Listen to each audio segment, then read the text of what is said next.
আসসালামু আলাইকুম, সবাই কেমন আছেন? আপনি কিভাবে উইন্ডোজ 11 এ দিস পিসি আইকনটি ডেস্কটপে আনবেন এই ভিডিওতে আমি দেখাবো, তাই ভিডিওটি সম্পূর্ণ দেখবেন। দেখুন, এখানে দেওয়া আছে চতুর্ভুজ আকারের একটা লোগো দেওয়া আছে, এখানে আপনি ক্লিক করবেন। ওকে, এখানে ক্লিক করার পরে দেখুন এখানে সেটিংস দেওয়া আছে, এখানে আপনি ক্লিক করবেন।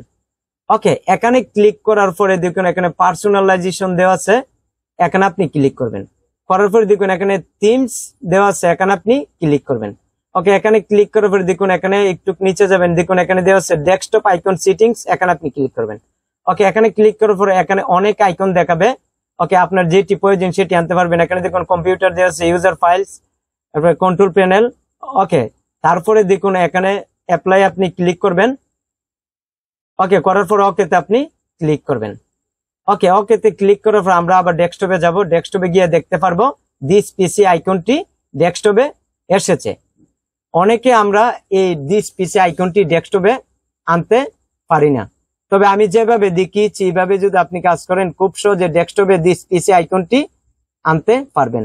তাই এই ভিডিওটি কেমন লেগেছে কমেন্ট করে জানাবেন। আর এই চ্যানেলের নতুন দর্শকে দেখলে চ্যানেলটি সাবস্ক্রাইব করবেন, আর ফেসবুক থেকে দেখলে ফলো করবেন। তাই সবাই ভালো থাকবেন, সুস্থ থাকবেন। আল্লাহ হাফেজ।